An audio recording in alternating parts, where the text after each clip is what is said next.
Canada has been under pressure from the United States to contribute our fair share to NATO. Should we be upping our game a little bit? Do we rely a little too heavily on the United States to defend us? Joining me now to talk about this is Leuprecht. He's a security expert and a professor at the Royal Military College of Canada and at Queen's University in Kingston, Ontario. Joining me from Kingston. Christian, welcome back to BCN. Thank you.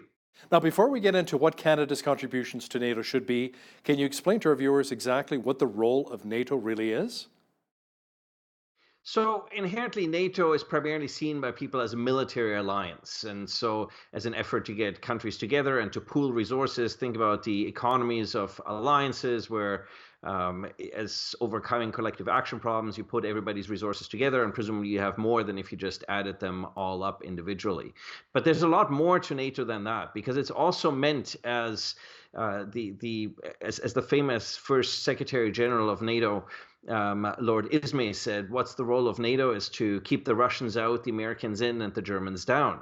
And thus keeping the Americans in is critical because it signaled from the beginning that one of the challenges was always going to be to make sure the Americans stayed on board and that the Americans were always going to be an ambiguous partner in this undertaking at best, and that all the other members would have to work hard to make sure the Americans would remain part of the alliance. And of course, the first crisis we have about what's known as burden sharing, so what everybody's contributing, dates back to John Foster Dulles, 1953 in December.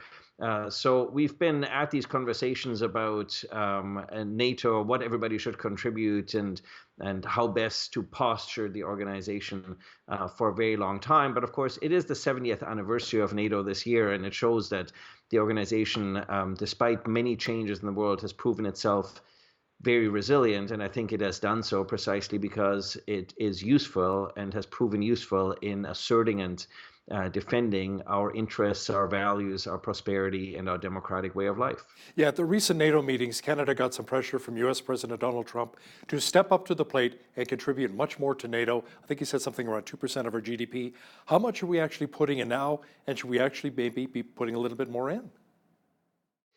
So since 2014, the NATO Wales Summit, there's been an overall increase in NATO defense spending among collectively and among most of the allies. And this was sort of a recognition that the international security environment has changed, and so that everybody needs to be spending a little bit more. Now, how much more, of course, is difficult to say, because if we think about defense spending, I think of it as a sort of insurance policy. It's a premium that you pay because in case the house burns down, you want to make sure that you're covered. And that depends on how you perceive the international security environment. And so if you're a country such as Canada, then the risks are perhaps perceived, at least, as being a little bit lower than if you're a country such as the United States. And so that's also partially where these debates stem from.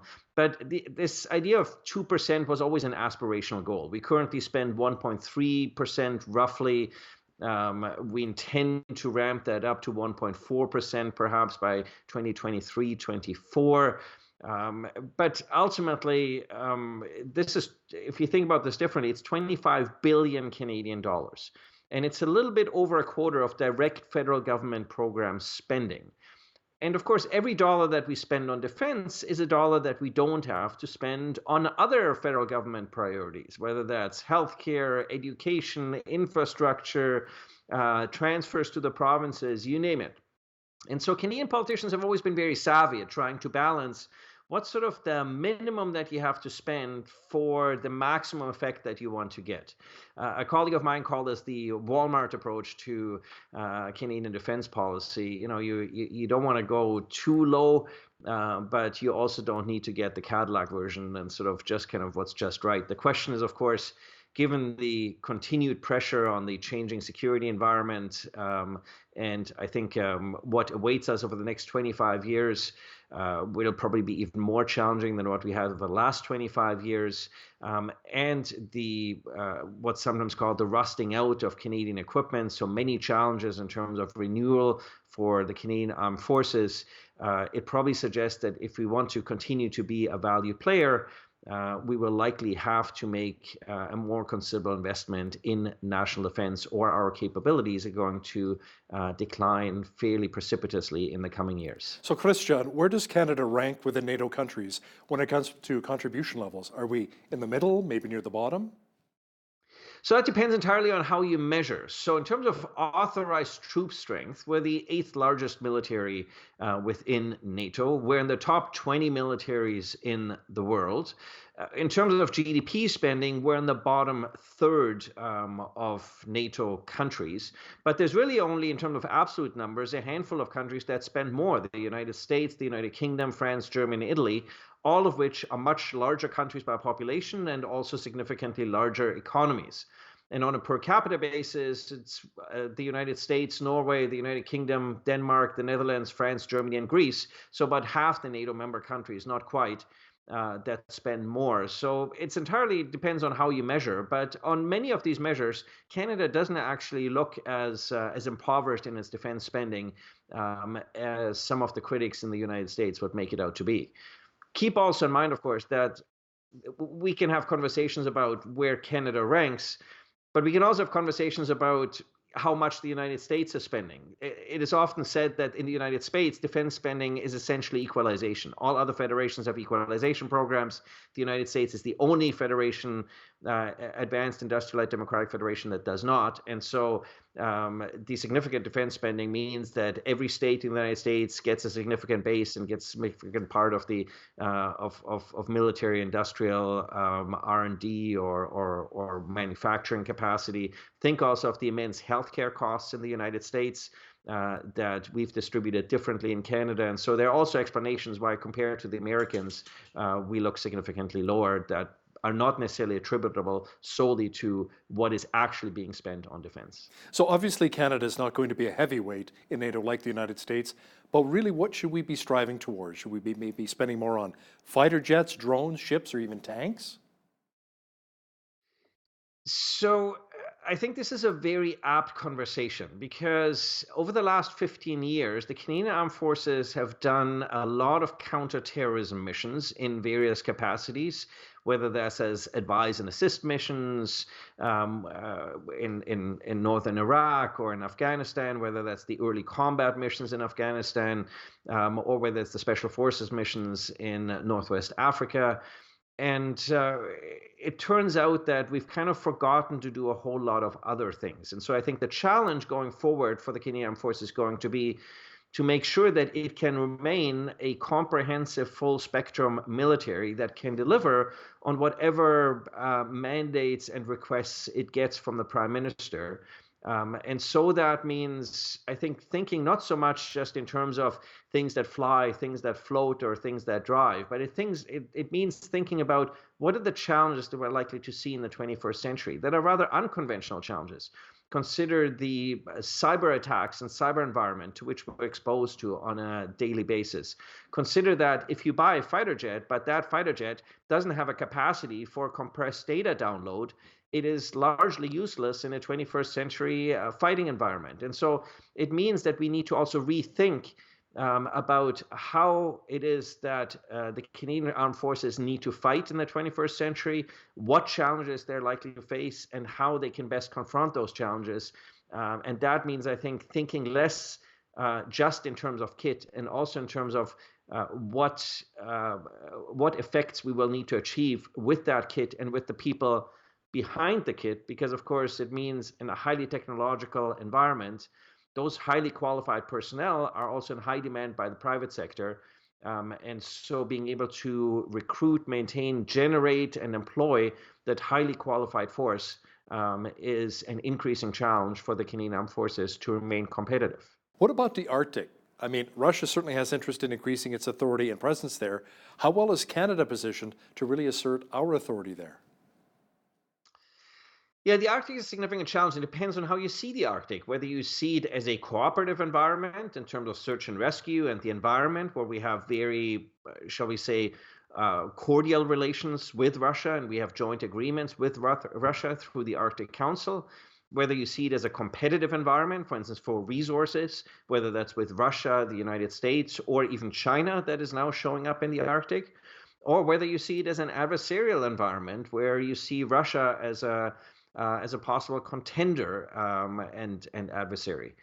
And so how you answer that question very much depends what resources you invest in. If you look at the mandate letter for the Minister of National Defense, clearly the Arctic plays an important role, and the ability on the one hand to have intelligence, surveillance, and reconnaissance assets and the ability to respond, as well as the NORAD renewal, much of which is going to necessarily happen in the Arctic, is important and significant. But I think in the age of great power competition, the Arctic is simply a secondary theater to the broader competition. And in great power competition terms, that always means nuclear competition, nuclear weapons, and nuclear power. And so it means the capability in the Arctic to be able to intercept a brand new generation of nuclear weapons, sometimes known as the third nuclear age, of hypersonic intercontinental ballistic missiles and hypersonic cruise missiles.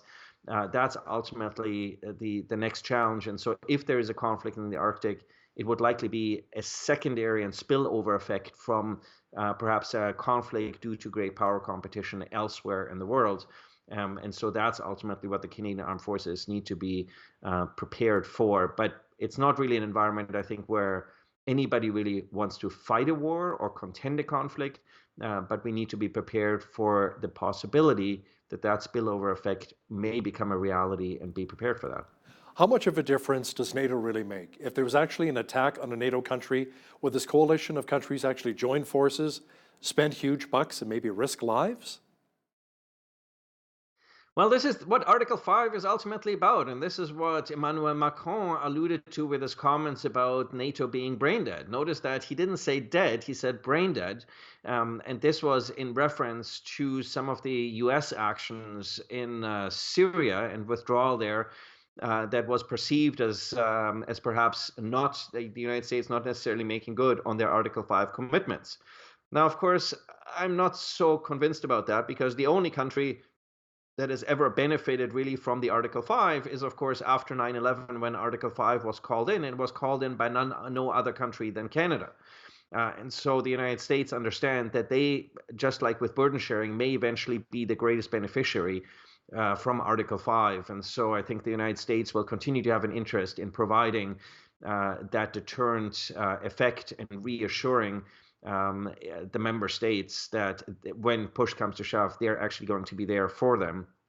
Remember that as much as Washington likes to think that the world is all about the United States, it is really still all about Europe. And until the Second World War, the United States was a regional power, and it's only since the United States has been able to control Europe that the United States has become a superpower. The contest is really still in the world very much about who controls Europe, and so the United States have a key interest in the unity, harmony, and the territorial integrity of European NATO member allies. Various remarks, I think, by the current US administration notwithstanding. Now, when you take a look at some of the more aggressive countries around the world, which do you see as the most likely to even start a war? Maybe North Korea, Russia, Iran? What are your thoughts? China? The challenge in this environment is that how you understand a war, that in a kinetic environment, if we think about that great power conflict is really still a nuclear conflict, the ultimate deterrent remains mutual assured destruction. And that's what ultimately will prevent a country such as North Korea from getting the wrong idea, because they know they would be wiped off the face of the earth if they tried to send one of those missiles in the direction of North America. On the other hand, you can argue that we are already in a very significant war on a daily basis, which is in cyberspace and the electronic warfare space, where we on a daily basis are exposed to various attacks by adversaries that intentionally keep those attacks below the threshold of the implication of international law, below the threshold of NATO Article 5 collective defense, and therefore also below the threshold of the application of the UN Declaration of Human Rights, for instance. And so that's what makes this conflict in cyberspace so dangerous, because it means it's very much an anarchic environment where each and every day adversaries attack us, try to attack our critical infrastructure.